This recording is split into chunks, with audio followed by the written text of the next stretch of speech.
Bienvenido a El Hilo de la Ciencia. Gracias por acompañarnos en un nuevo episodio de este recorrido pausado por la historia del conocimiento humano. En los episodios anteriores hemos visto cómo nació la ciencia en la Grecia antigua, cómo se desarrolló a través de los primeros pensadores racionales. Como Platón y Aristóteles marcaron dos caminos opuestos del conocimiento, y cómo la ciencia logró sobrevivir y transformarse durante la Edad Media. Hoy llegamos a uno de los momentos más decisivos de toda esta historia, el Renacimiento. Un periodo que no solo supuso un cambio artístico o cultural, sino una transformación profunda en la manera de entender el mundo, la naturaleza y el conocimiento. En este episodio del Hilo de la Ciencia exploraremos cómo, a partir del Renacimiento, comenzó a surgir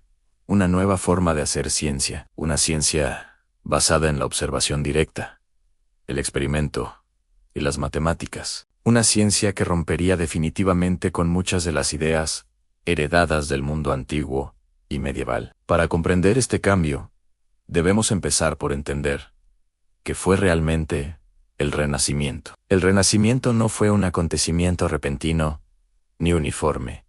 No ocurrió al mismo tiempo en todos los lugares. Fue un proceso gradual que comenzó en algunas ciudades europeas, especialmente en Italia, a partir del siglo XIV. Su rasgo más característico fue la recuperación consciente del mundo clásico, el redescubrimiento de los textos griegos y romanos, la admiración por su arte, su filosofía y su forma de entender al ser humano. Pero esta recuperación no fue una simple imitación del pasado, fue una reinterpretación. Los pensadores renacentistas no querían vivir como los antiguos, querían aprender de ellos para comprender mejor su propio mundo. En este contexto surge una nueva actitud intelectual, el humanismo. El humanismo colocó al ser humano en el centro de la reflexión, no como sustituto de lo divino, sino como sujeto capaz de conocer, crear y comprender. La naturaleza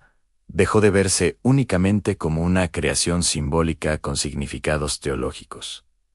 Comenzó a verse como un objeto digno de estudio por sí mismo. Este cambio de mirada fue fundamental para el nacimiento de la ciencia moderna. Durante la Edad Media, el conocimiento había estado profundamente ligado a la autoridad de los textos clásicos, la autoridad de Aristóteles, la autoridad de la tradición. En el Renacimiento, esa autoridad comenzó a ser cuestionada. No se trataba de rechazar a los antiguos, se trataba de comprobar si tenían razón. Esta actitud crítica marcó un punto de inflexión. Uno de los primeros ámbitos donde se manifestó este cambio fue la astronomía. Durante siglos, el modelo aristotélico, ptolemaico, había dominado la visión del cosmos, la Tierra inmóvil en el centro del universo, los astros moviéndose en esferas perfectas. Este modelo no solo era científico, también encajaba perfectamente con la visión filosófica y teológica medieval. Sin embargo, a medida que las observaciones se hicieron más precisas, comenzaron a aparecer inconsistencias. Aquí entra en escena una figura clave del renacimiento científico.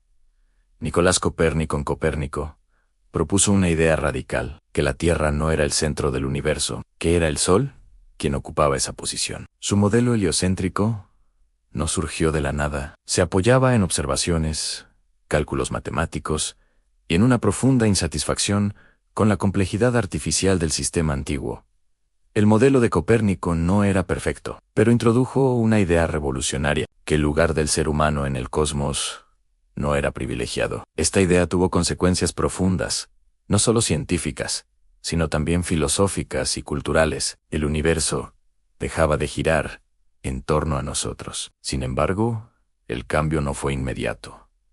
Las ideas de Copérnico tardaron décadas en ser aceptadas, y durante mucho tiempo convivieron con el modelo tradicional. El verdadero impulso de la ciencia moderna llegó cuando la observación empírica comenzó a ocupar un lugar central. Aquí aparece otra figura decisiva, Galileo Galilei. Galileo no fue el primero en observar el cielo, pero fue el primero en hacerlo con una intención claramente científica. Utilizó el telescopio para estudiar los cuerpos celestes. Observó montañas en la luna, manchas en el sol, satélites girando alrededor de Júpiter. Estas observaciones eran imposibles de explicar con el modelo aristotélico tradicional. Por primera vez, la experiencia directa contradecía la autoridad de los textos antiguos. Galileo defendió una idea fundamental, que el libro de la naturaleza está escrito en lenguaje matemático. La ciencia ya no debía basarse en cualidades vagas,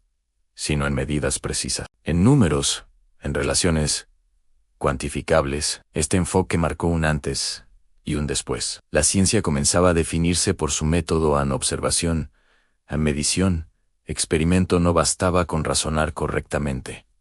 Había que comprobar. Este cambio metodológico fue tan importante como cualquier descubrimiento concreto. Mientras tanto, en otros campos, se producía una transformación similar. En la anatomía, los estudios directos del cuerpo humano comenzaron a sustituir a las descripciones heredadas de la antigüedad. La disección permitió corregir errores que se habían repetido durante siglos. En la física, se empezaron a estudiar el movimiento, la caída de los cuerpos y las leyes que rigen los fenómenos naturales. Poco a poco, la naturaleza dejó de interpretarse en términos de finalidades y propósitos. Comenzó a entenderse en términos de leyes. Este proceso culminó en una de las figuras más influyentes de la historia de la ciencia, Isaac Newton. Con Newton, muchas de las ideas surgidas durante el Renacimiento y la Revolución Científica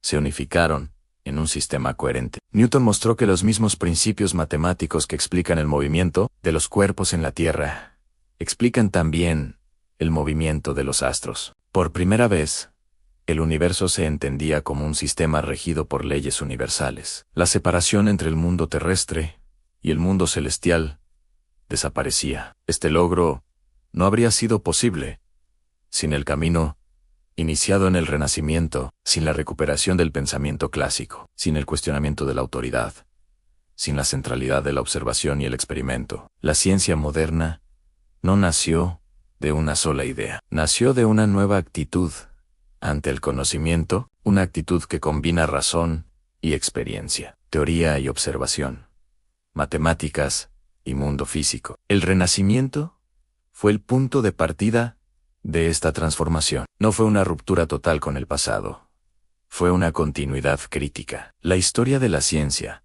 muestra que el progreso no consiste en destruir lo anterior, sino en revisarlo, corregirlo y ampliarlo. El hilo que comenzó en Grecia, que sobrevivió en la Edad Media y que se transformó en el mundo islámico, encontró en el Renacimiento una nueva forma de avanzar, una forma que aún hoy seguimos utilizando. Si este episodio te ha ayudado a comprender cómo nació la ciencia moderna, te invitamos a suscribirte a El Hilo de la Ciencia. Aquí seguiremos recorriendo, con calma y rigor, los momentos clave que han dado forma a nuestra manera de entender el mundo. En el próximo episodio exploraremos cómo la ciencia se consolidó durante la Ilustración y cómo comenzó a influir de manera decisiva en la sociedad, la política y la tecnología. Gracias por acompañarnos. Y hasta el próximo episodio de